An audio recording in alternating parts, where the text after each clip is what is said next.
राजधानी रायपुर से महज 30 से 35 किलोमीटर दूर बच्चों की शिक्षा व्यवस्था बदहाल है। 2 साल पहले जर्जर स्कूल भवन तोड़ा गया, लेकिन नया भवन आज तक नहीं बना। बच्चे अधूरे सामुदायिक भवन में पढ़ने को मजबूर हैं। यहाँ ना शौचालय है, ना पानी, ना मैदान, ऊपर से बंदरों और सांपों का खतरा है। बच्चों की इस परेशानी को लेकर पंचायत से लेकर शिक्षा विभाग तक शिकायतें की गई है, लेकिन हालात जस के तस है। देखिए राजधानी के करीब शिक्षा व्यवस्था की बदहाल तस्वीर पर हमारी एक खास रिपोर्ट। मंत्री के इलाके में शिक्षा का हाल बेहाल। 2 साल बाद भी स्कूल भवन का सवाल। तालाब किनारे पड़ते नन्हे नन्हे लाल। बच्चों की सुरक्षा पर उठे बेहिसाब सवाल। ये तस्वीरें राजधानी रायपुर से महज 30 से 35 किलोमीटर दूर ग्राम कोसरंगी की हैं। विधानसभा आरंग के खरोरा थाना क्षेत्र में आने वाले इस गांव में नवीन प्राथमिक शाला संचालित तो हो रही है, लेकिन स्कूल का अपना भवन नहीं है। करीब 2 साल पहले जर्जर और पुराना स्कूल भवन तोड़ दिया गया था। उम्मीद थी कि जल्द ही नया भवन बनेगा और बच्चे सुरक्षित माहौल में पढ़ाई करेंगे, लेकिन 2 साल बीत जाने के बाद भी नया स्कूल भवन नहीं बन सका। मंत्री के इलाके में शिक्षा व्यवस्था बदहाल। 2 साल बाद भी स्कूल भवन का नहीं हो पाया निर्माण। अधूरे सामुदायिक भवन में पढ़ने को मजबूर मासूम। तालाब किनारे पढ़ाई हर पल बना रहता है जान का खतरा। स्कूल परिसर में बंदरों का आतंक, बच्चों में दहशत। तालाब से सांप निकलने का डर सहमे रहते हैं बच्चे। स्कूल में पीने का पानी तक नहीं, घर से लाना पड़ता है पानी। शौचालय नहीं होने से छात्राओं को होती है परेशानी। खेल सामग्री मिली, लेकिन बच्चों के लिए मैदान नहीं।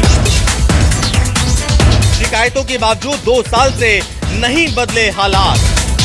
छत्तीसगढ़ में शिक्षा सत्र प्रारंभ हो गया है और ऐसे में जो है सरकार का दावा था कि हमने जो है गर्मी के छुट्टियों में सारे जर्जर भवन डिसमेंटल कर दिए हैं।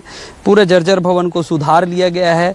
जहां जो कमजोरी थी उसको दूर कर लिया गया है और सत्र की जो शुरुआत हुई है तो हम वही अलग अलग जगहों में जाके आपको दिखा रहे हैं कि बहुत सालों से 4 सालों से यही पढ़ रहे हैं। हाँ। गर्मी की छुट्टी के पहले कहाँ लगती थी आपकी क्लास? पिछले साल यहीं पे? हाँ। जी सर जी, पूरा ये सत्र भी है। सत्र ऐसे ही चला है सर जी।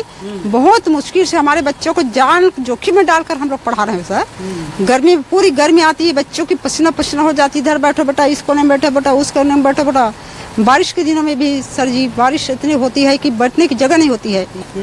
अब छोटे छोटे बच्चे हैं यहाँ पे तो, और तालाब और स्कूल लगा है तो बहुत परेशानी भी है भैया।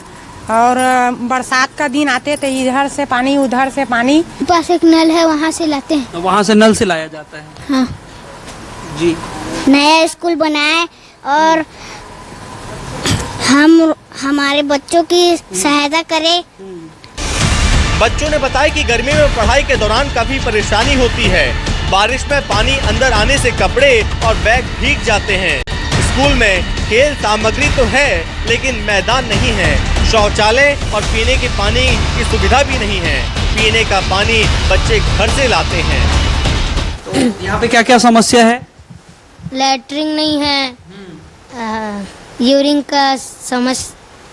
का शौचालय नहीं है और शौचालय नहीं है।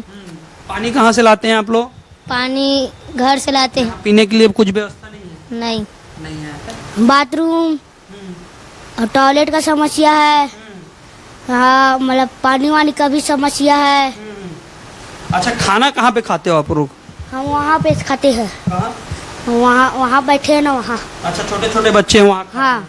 और उसको धोने कहाँ जाते हो? पानी तो यहाँ पे है ही नहीं, नल नहीं, तालाब में जाते हैं। अच्छा, तालाब में जाते हैं। हाँ। तो डूबने का डर नहीं लगता? लगता है। लेकिन नहीं जाओगे तो थाली कैसे धोगे? हाँ, ये भी समस्या है। हाँ। यहाँ ग्राउंड नहीं है। अच्छा, खेल का ग्राउंड नहीं है। हाँ। तो आप लोग खेल नहीं पाते? हाँ। खेलना चाहते हैं? हाँ। अच्छा, खेल के सामग्री आता है स्कूल में? हाँ। खेल का सामग्री आता है? बैट, फुटबॉल ये सब आता है? हाँ आता है। समस्या होता है, यूरिन जाने में समस्या होता है, और खेलने में समस्या होता है। कुछ नहीं है यहाँ पे? नहीं ना, और थाली धोने में भी समस्या होता है। कहाँ जाते हैं थाली धोने? खाने के बाद? तालाब। तालाब में धोते हैं। क्लास में पढ़ता हूँ मैं चौथी क्लास में पढ़ता हूँ। कभी कभी ना इधर बंदर घुस के आतंक करते हैं, कभी कभी सांप घुस जाते हैं, और कभी कभी ना कुछ भी होता है तो हम लोग बारिश के कारण भीग जाते हैं, गर्मी के कारण गर्मी लगता है, हम लोग ना बैठने के लिए तकलीफ होता है। बच्चों की इस परेशानी को लेकर गांव के जनप्रतिनिधियों और ग्रामीणों ने भी कई बार आवाज उठाई। पंच जितेंद्र कुमार साहू का कहना है कि स्कूल भवन को शिक्षा विभाग के आदेश पर ही तोड़ा गया था। विभाग को ये भी पता है कि स्कूल का नया भवन नहीं बना, बावजूद इसके 2 साल से कोई ठोस कार्रवाई नहीं हुई। कारण क्या बताऊं सर, ये तो गवर्नमेंट के ऊपर रहता है ना। अगर सरकार चाहता है तो 2 दिन बन जाएगा, अगर सरकार को बनाना नहीं है तो पीछे देख सकते हैं आप, तालाब भी है, जाने खतरा है बच्चे को, छोटे तो बच्चे हैं, ना बाउंड्री है ना कुछ वो है। अब ऊपर से जो बच्चे जो खाना खाते हैं, जो थाली रहता है धोने के, उसको भी तालाब में जाते हैं। आया था एक जन विधायक बने अभी, वो आदिवासी वाला, वो कौन गांव के गांव नहीं पहचाने, वो अभी बीच में आ रही से। हाँ, ये गांव कौन गांव का पूछे भाई, तो वो एरिया में जब है तो वाला मालूम होना चाहिए। पंचायत प्रस्ताव से दे चुके हैं, अवगत हो चुका है। अभी हमारे मंत्री महोदय जी कोसरंगी में जन चौपाल में आए थे ना, वहाँ पर भी प्रथम पृष्ठ में स्पष्ट मंत्री जी से बात भी हुआ था, अभी तक उसमें कार्य नहीं हुआ है। जानकारी लिए थे, आवाज उठाए थे, बोला इसका कोई न प्रस्ताव हुआ है न कोई स्वीकृति हुआ है, तो बिना प्रस्ताव बिना स्वीकृति के आप तोड़फोड़ कैसे कर दिए? बच्चे के साथ आप खिलवाड़ कर रहे हो, हमारे बच्चा का पढ़ाई बर्बाद हो रहा है। हम लोग सभी बोलते हैं हम लोग डिजिटल है, काहे के डिजिटल है यार? ऐसे हालत में हम अगर हमको बोले हम डिजिटल है तो गलत होगा। छोटे छोटे बच्चों के साथ ऐसा अगर होगा। दान पाठक नन्हे लाल साहू ने बताया, इस संबंध में डीईओ को 2 बार पत्र लिखा गया, लेकिन इसके बाद भी कुछ नहीं हुआ। स्कूल की शिक्षिका का कहना है कि बच्चों के लिए जल्द से जल्द स्थायी स्कूल भवन बनना बेहद जरूरी है। शासन शिक्षा अधिकारी को सूचना दी है जब बिल्डिंग टूटा तो, और डीओ साहब को भी सूचना दे चुके हैं।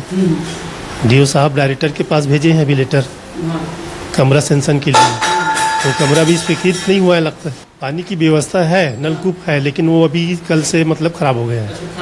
हाँ, कोसरंगी के स्कूल में पढ़ने वाले बच्चों के अभिभावक हर दिन इस चिंता में रहते हैं कि उनका बच्चा स्कूल से सुरक्षित वापस घर लौटेगा या नहीं। बंदरों का डर, सांप बिच्छुओं का खतरा, तालाब का जोखिम और बुनियादी सुविधाओं का अभाव, इन हालातों में बच्चों की पढ़ाई किसी चुनौती से